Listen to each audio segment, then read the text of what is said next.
नमस्कार दोस्तों, मैं एडवोकेट दीपशिका लीगल अवेयरनेस के एक और वीडियो में आपका स्वागत करती हूं। अगर आप लोन की ईएमआई नहीं भर पा रहे हैं या बैंक के कॉल्स इग्नोर कर रहे हैं तो ये वीडियो आपके लिए बहुत ज़रूरी है, क्योंकि लोन डिफ़ॉल्ट कब सिविल मैटर रहता है, कब क्रिमिनल केस बन जाता है, ये आज इस वीडियो के माध्यम से साफ साफ बताऊंगी मैं आपको। वीडियो को शुरू करने से पहले वीडियो को लाइक कर दें, चैनल पर नए हैं तो चैनल को सब्सक्राइब करके बेल आइकन ज़रूर दबा दें, और अगर कोई क्वेरी है तो कमेंट बॉक्स में कमेंट करके पूछ सकते हैं या फिर व्हाट्सएप के माध्यम से भी पूछ सकते हैं। अब सबसे पहले मैं आपका एक भ्रम तोड़ देती हूँ। लोन डिफ़ॉल्ट यानी कि जेल, ये सच नहीं है।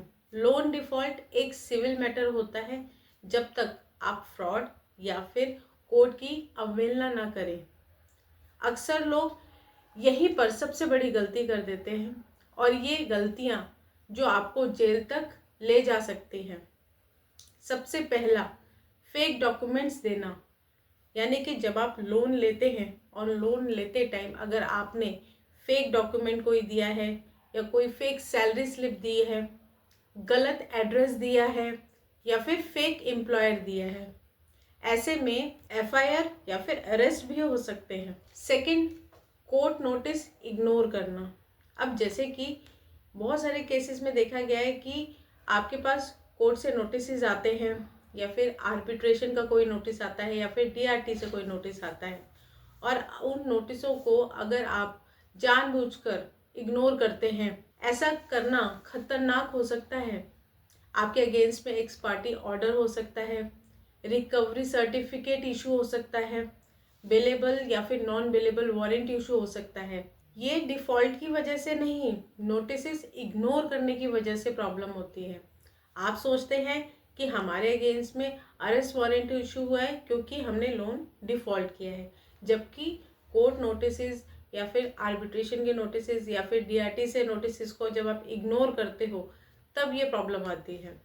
तीसरा, प्रॉपर्टी या फिर व्हीकल छुपाना, यानी कि अगर आपने कोई व्हीकल लोन लिया है या फिर कोई होम लोन लिया है और ऐसे में आप अगर डिफ़ॉल्ट कर गए हैं और बैंक ने नोटिस दिया है और आपने जो गाड़ी है या फिर प्रॉपर्टी है उसे किसी को सेल कर दिया है या प्रॉपर्टी किसी रिलेटिव के नाम पर ट्रांसफ़र कर दी है, तो ये करना भी फ्रॉड माना जाता है।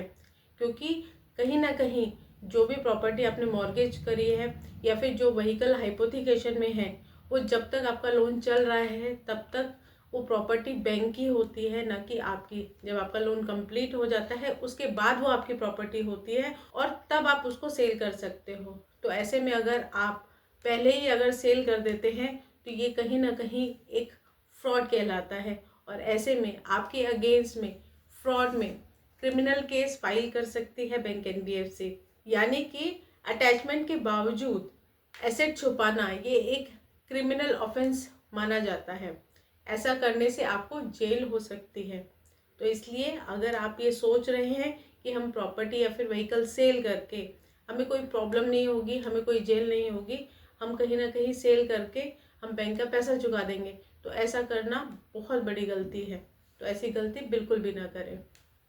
चौथा, रिकवरी एजेंट से लड़ाई झगड़ा, मारपीट या फिर गाली गलौज, धमकाना।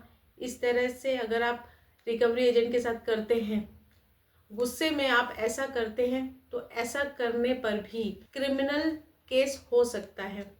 लोन एक सिविल मैटर होता है, पर अगर आप रिकवरी एजेंट्स के साथ किसी भी तरह का मिसबिहेव करते हैं या उनके साथ मारपीट करते हैं या उनको डराते धमकाते हैं, तो आपके अगेंस्ट में उल्टा एफआईआर हो सकती है।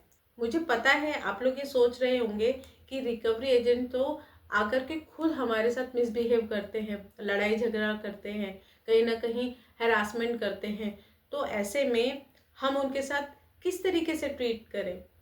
अब मैं आपको यही कहूँगी कि अगर कोई भी रिकवरी एजेंट आता है आपके घर पे विजिट करने, तो आप कुछ नहीं करें, चुपचाप से वीडियो रिकॉर्डिंग करें। आपको किसी भी तरीके का लड़ाई झगड़ा, मिसबिहेव या फिर मार पिटाई करने की बिल्कुल भी ज़रूरत नहीं है, क्योंकि कुछ लोग गुस्से में ऐसा करने की सोचते हैं। बट आपको कानून अपने हाथ में लेने की बिल्कुल भी ज़रूरत नहीं है। आपको सिंपली वीडियो रिकॉर्डिंग करके अगर वो हरासमेंट कर रहे हैं, वो गाली गलौज कर रहे हैं, तो उनकी वीडियो रिकॉर्डिंग करें और एविडेंसेस कलेक्ट करें, क्योंकि जब आप कंप्लेन करते हैं तो उन्हीं एविडेंसेस के बेस पे उनके अगेंस्ट में एक्शन लिया जाता है। यहाँ पर अगर आप ऐसा करते हैं तो उल्टा आपके अगेंस्ट में एफआईआर दर्ज होगी, कोर्ट में भी आपके अगेंस्ट ही जाएगा ये। तो इसलिए इस तरह की अगर आप गलती करते हैं तो ऐसी गलती बिल्कुल भी ना करें। 5वां, आर्बिट्रेशन, डीआरटी, कोर्ट से भागना।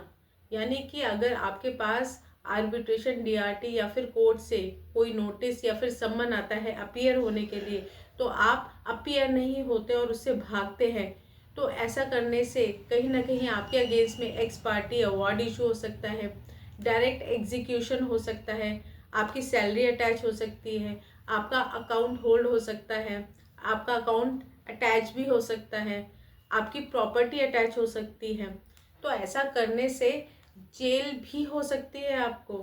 तो ऐसा ना सोचे कि अगर हम अपीयर नहीं हो रहे हैं कोर्ट में और कोर्ट में अपीयर नहीं होने से हमारे अगेंस्ट में कोई एक्शन नहीं लिया जा सकता, तो ऐसा बिल्कुल भी नहीं है। और ऐसा इसलिए नहीं होता कि आप लोन डिफ़ॉल्ट कर गए हैं, ऐसा इसलिए होता है क्योंकि आप कहीं ना कहीं उन नोटिस और सम्मन से भागना शुरू कर देते हैं। तो लोन डिफ़ॉल्ट होना क्राइम नहीं है, लेकिन झूठ, फ्रॉड और कोर्ट को इग्नोर करना क्राइम है। बैंक आपसे पैसा मांगता है, लेकिन कानून आपसे डिसिप्लिन मांगता है। अगर आप ऑलरेडी डिफॉल्टर हैं तो क्या करें? नोटिस जो आते हैं उनका टाइम से रिप्लाई करें, उनसे रिटन कम्युनिकेशन रखो। सेटलमेंट हो गया हो तो एनओसी ज़रूर लें।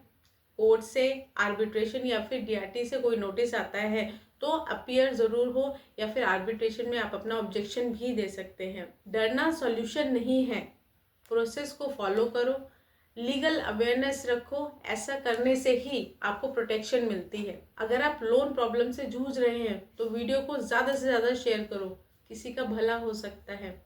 और अगर अभी तक वीडियो को लाइक नहीं किया है तो वीडियो को जल्दी से लाइक कर दें और सब्सक्राइब कर दें और बेल आइकन ज़रूर दबा दें। आज का वीडियो यहीं तक। वीडियो को अंत तक देखने के लिए बहुत बहुत धन्यवाद। नमस्कार।